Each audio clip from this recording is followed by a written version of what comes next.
상암동 클래스, 매주 월요일엔 최고의 교육 전문가를 상암동으로 초대합니다. 자, 오늘 주제부터 빠르게 만나보겠습니다. 네.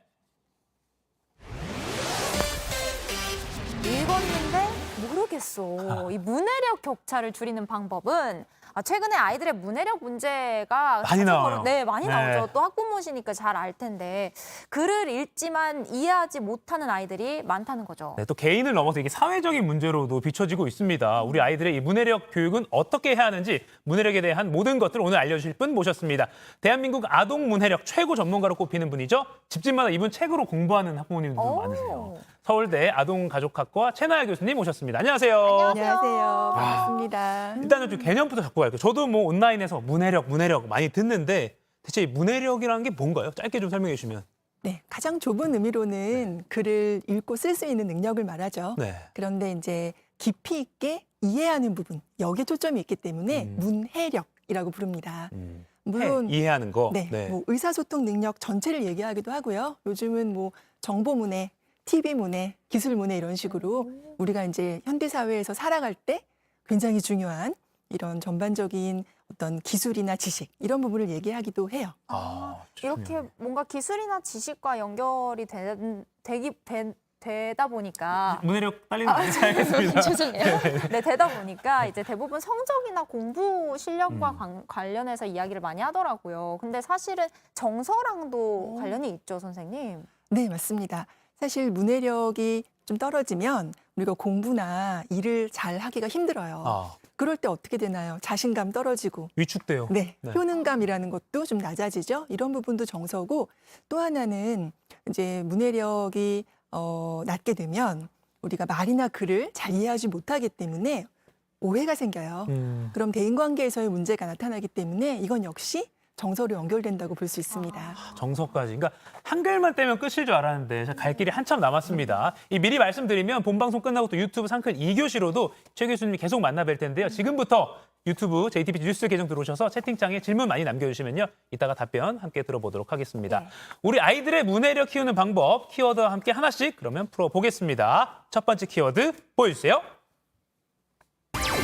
초등 3, 4학년 문해력이 80까지 간다. 이 초등학교 3, 4학년을 보통 문해력의 골든타임이라고 하더라고요. 근데 이때가 가장 중요한 때라고 하는데 진짜 놓치면 안 되는 시기 맞을까요, 선생님? 네, 그렇게 보이는 시기입니다. 사실 그렇게 보이는 문해력은 시기. 네, 아이가 태어나면서부터 계속 발달해요. 오히려 영유아기가 이제 문해력 발달의 기초 토대로서 굉장히 중요하고요. 좀 1학년, 2학년 때 뭐 해독 기술을 익히고 읽기 유창성이 좀 높아지는 시기이다. 이렇게 본다면 그게 3, 4학년이 됐을 때도 잘 안 됐다. 그럴 때는 이제 이후에 학업 성취 또는 그 이후에 문해력 발달에 큰 문제가 생기거든요.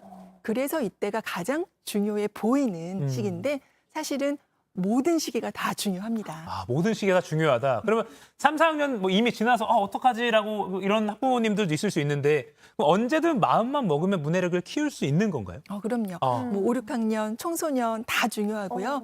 또는 본인의 문해력이 좀 낮다고 생각하는 어른들도 꾸준히 키워갈 수 있는 부분입니다. 그렇군요. 사실 근데 진짜 생각해보면 어른들 중에서도 저를 비롯해서 이런 소통에 어려움이 느껴질 때가 맞아요. 가끔 있어요. 네.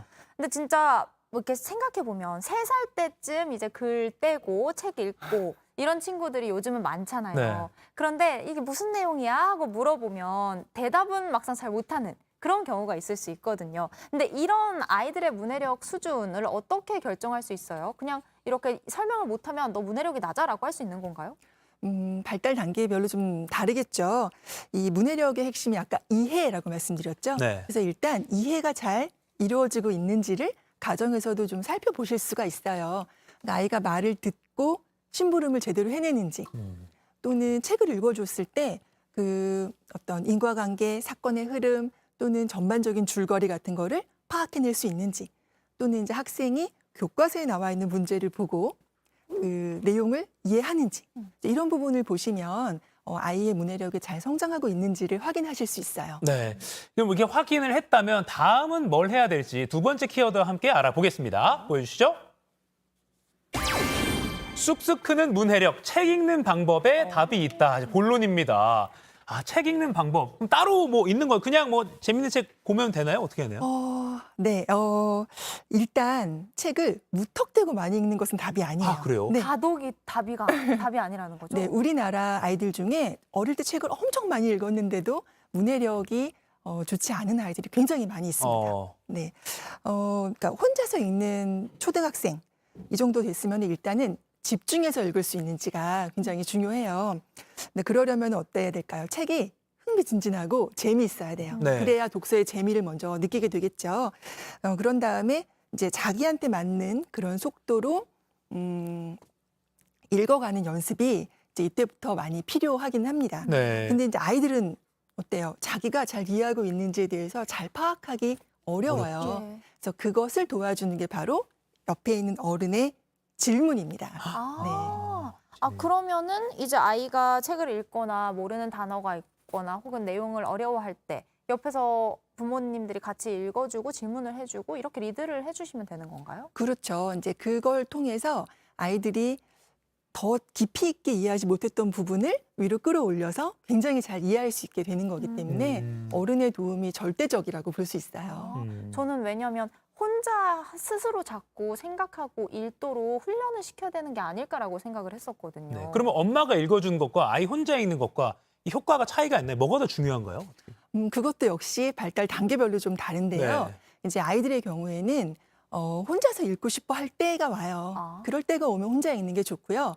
계속 읽어달라고 요청을 할 때는 또 읽어주는 것의 이점, 효과가 굉장히 큽니다. 네. 그렇군요. 제가 다음 키워드로 넘어가기 전에 하나만 좀 명확하게 짚으면 그러면 문해력을 높이는 책 읽는 방법 이거다라고 딱 좀 몇 가지만 정의해 주시면 뭐가 있을까요? 일단 제가 아까 재밌는 책을 집중해서 읽는 거 재밌는 말씀드렸고요. 책 집중해서 네, 옆에서 어른이 도와주면서 질문 같은 거 많이 하고 네, 질문에 답해보는 연습 네네. 뭐 이런 거 필요하고요. 그다음에 소리 내어 읽는 거는 어때요? 네, 굉장히 좋은 포인트인데요. 우리가 이제 소리 내어 읽기와 묵독 이렇게 비교를 하죠. 네네. 이 두 가지는 기본적으로 읽기의 과정은 비슷한데 소리를 내느냐 안 내느냐만 차이가 있어요. 네. 근데 우리가 글자를 소리로 전환하는 과정은 항상 일어납니다. 네. 근데 이제 아이들이 읽기 능력을 개발하는 초기에 그 과정을 열심히 연습하기 위해서는 소리 내어 읽기가 꼭 필요해요. 그래서 추천하자면 한 초등학교 1, 2학년 때 그 연습을 많이 해보면은 이제 읽기 유창성의 발달에 굉장히 도움이 되거든요. 그러면서 학업 성취도도 똑같이 올라가요. 이제 놀랍죠. 네. 그런데 이 연습이 이제 충실하게 이루어지면 어떤 마법이 이루어지느냐? 해독이 자동화 효율화가 되기 때문에 그 남은 에너지를 이해에다 전부 쓸 수 있어요. 그래서 이해가 더 쉬워지는 거예요. 네. 그래서 우리가 묵독이라는 부분이 더 원활하게 이루어지면 수준 높은 독자가 된다. 이제 이렇게 볼 수 있는 거죠. 초등학교 1, 2학년쯤에 소리 내서 읽는 게 습관화되면 남은 에너지를 이제 이해하는 데 쓰니까 쓸 수 있다. 나중에는 소리 안 내고도 잘 읽게 된다. 알겠습니다. 좋습니다. 네, 문해력 키우는 책 읽기 방법을 살펴봤고 다음 키워드 빠르게 보겠습니다. 문해력 성장의 비밀. 한문단 글쓰기. 한문단. 근데 한문단 너무 짧은 거 아닌가요, 선배님?